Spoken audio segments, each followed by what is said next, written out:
un especialista, que es Walter Gobar, analista internacional. Decía yo las estrellas de esta hora, porque obviamente todos consultando a ver de qué se trata puntualmente el conflicto, por qué se desata más fuertemente en estas últimas horas.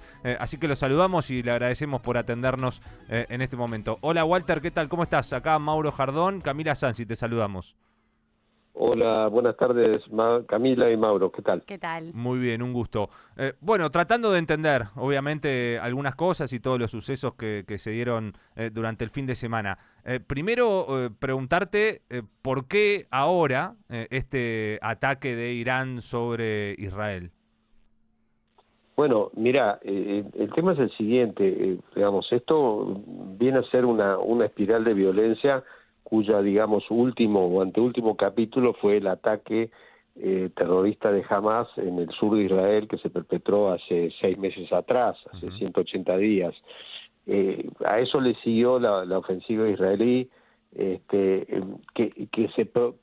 ataque de Hamas se produce en un contexto en el que Israel estaba casi inmerso al borde de una guerra civil, porque pesaban severas acusaciones contra el primer ministro Benjamín Netanyahu, casos de corrupción, abuso de poder, había un conflicto muy fuerte con la Corte Suprema, había manifestaciones diarias o semanales pidiendo su renuncia, y en ese sentido el atentado de Hamas le resultó funcional, si entiéndase bien el concepto, porque de alguna manera permitió unificar, digamos, a los israelíes frente a un enemigo común.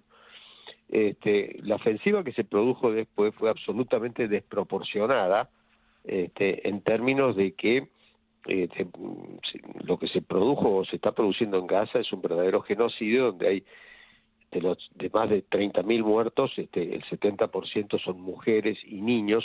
Nunca han muerto tantos niños en una guerra, ni sumadas todas las guerras en el mundo de los últimos 4 años, como la cantidad de niños que han sido asesinados y o mutilados en la Franja de Gaza. Pero además de la población civil, se ha asesinado a periodistas, se ha asesinado a trabajadores humanitarios, y también, y ahí voy un poco a lo que ustedes me preguntaban, justamente esta guerra le ha servido a Benjamín Netanyahu para mantenerse en el poder, pero también con el serio riesgo de que termine, digamos, siendo juzgado y eventualmente condenado por los delitos de genocidio. Por eso que también Benjamín Netanyahu en las últimas semanas ha tratado de regionalizar el conflicto, entre otras cosas con un ataque contra un consulado iraní en la ciudad de Damasco, la capital de Siria, es decir, involucrando ya a otros países, también con bombardeos en el Líbano, también con el asesinato de 7 cooperantes pertenecientes a una organización humanitaria fundada por un chef, por un cocinero español, que estaban perfectamente identificados y a lo que se dedicaban era a proveer alimentos a los hambrientos en la Franja de Gaza. Fueron realmente asesinados a sangre fría, y también fueron asesinados los hijos y los nietos de un importante líder de Hamas. Esto lo que produjo es esta regionalización del conflicto, en la cual Irán entendió que fundamentalmente por el ataque contra el consulado al que hacía referencia recién, debía tomar una represalia directa contra Israel. Hasta ahora los conflictos entre Israel e Irán se manejaban más que nada a través de Hezbollah, la milicia libanesa que es pro-iraní, pero nunca directamente en un conflicto Estado versus Estado, que es lo que sí se produjo este fin de semana con la represalia iraní y la lluvia de misiles y de drones sobre el territorio israelí. En un escenario que termina favoreciéndole a Benjamín Netanyahu. Fíjense ustedes que Netanyahu ni siquiera ha querido aceptar un cese al fuego para hacer un canje de rehenes, digamos, ha dejado librada su suerte, inclusive a los rehenes israelíes, e inclusive también a los creo que son 8 los rehenes argentinos que también permanecen en manos de Hamas.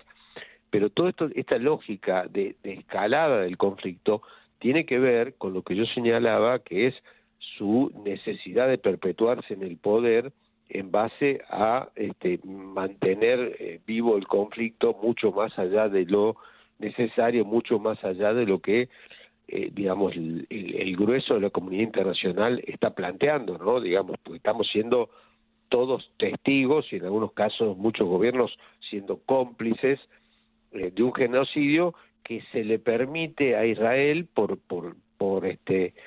pero que probablemente no se le permitiría a ningún otro país, ¿no?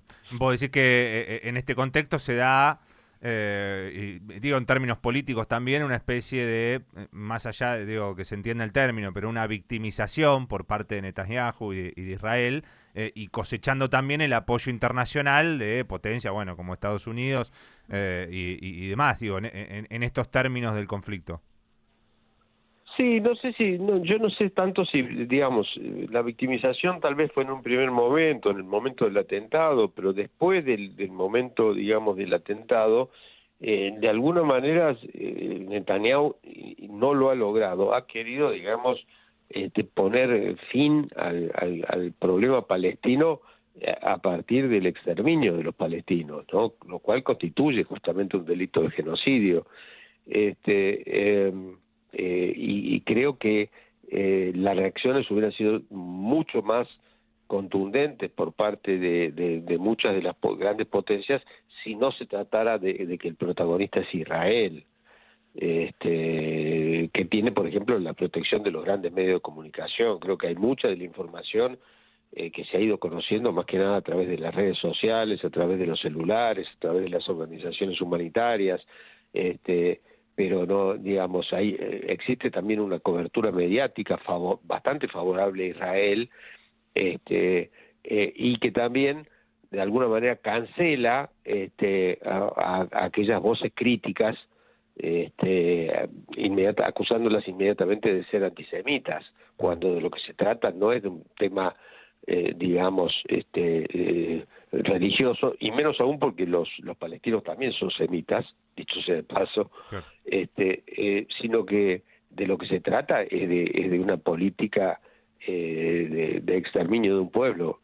Sí, es decir, no hay que encontrar acá, y como se está haciendo mucho, buenos y malos, ¿no? Sino que está en el medio de un conflicto que tiene muchísimos años y tiene que ver con muchos aspectos en donde muchos intereses también. Claro, interesa y se cruza también la política. No, pero Mauro, lo que pasa es que, digamos, se están violando lo que se denomina las leyes de la guerra. Vos no podés, digamos,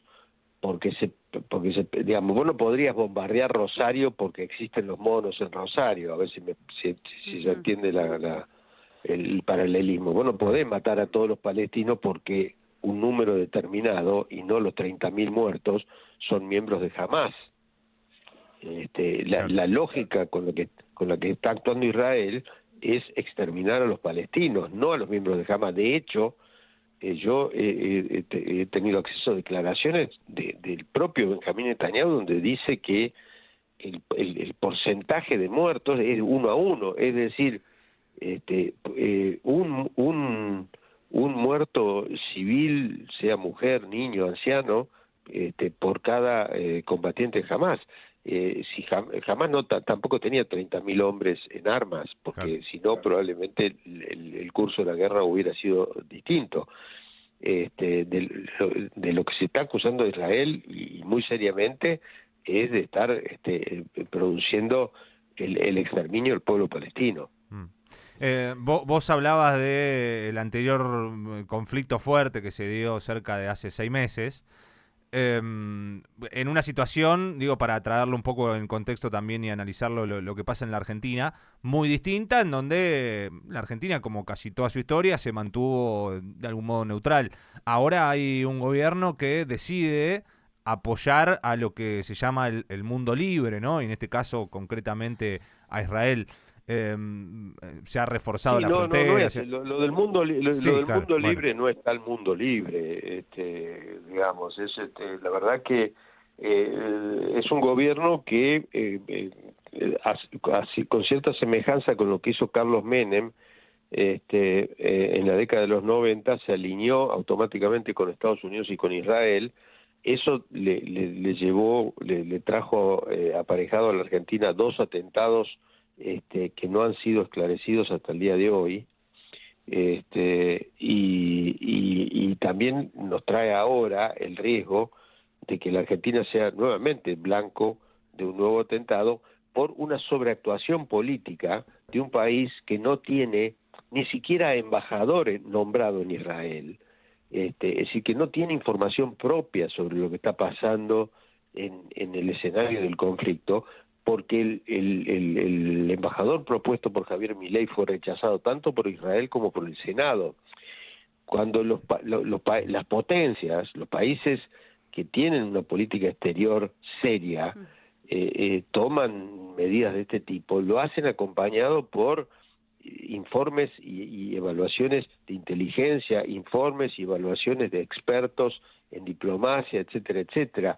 La Argentina lo hace a los ponchazos y de manera espasmódica, sobreactuando con situaciones como la que se dio anoche, que no ocurriría en ningún país del mundo, donde supuestamente se hace un comité de crisis televisado, digamos, y recordemos que estamos hablando de un país que está pretendiendo conjurar un posible atentado y no puede conjurar una epidemia de dengue, ni siquiera proporcionarle repelente para mosquitos a la población, para no hablar de la situación que se está viviendo en Rosario.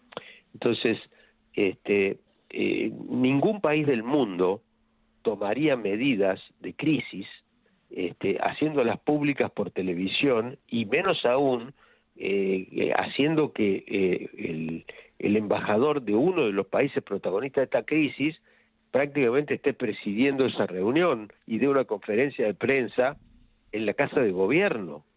Es una situación absolutamente inédita en la política internacional. Probablemente hay otros países, el propio Israel hace más de una semana cerró 28 embajadas y consulados israelíes en el mundo en prevención de atentados, pero lo hizo de manera discreta, no lo hizo digamos con la fanfarria del Alto Perú, ni con anuncios anuncios que terminan siendo más provocaciones, porque además digamos, de lo que se trata no es de un conflicto en el cual te podés estar enfrentándote con Irán, te podés estar enfrentando con organizaciones irregulares como Hezbollah, con organizaciones irregulares como Hamas, que se sienten más provocadas por las actitudes de Javier Milei, por la sobreactuación argentina, en un conflicto que se lo ha comprado a Argentina, digamos, de motu propio, no porque nadie lo convocara a comprárselo. Se entiende, Walter. Te agradecemos por este ratito con nosotros. Sabemos que estás muy, muy solicitado, obviamente. Así que te mandamos un abrazo y hasta cualquier momento, cuando tengamos alguna otra duda. Ha sido muy amable. Walter Gobar es analista internacional aquí con nosotros. Me deja pensando, ¿no? Algunas de las frases, esto de...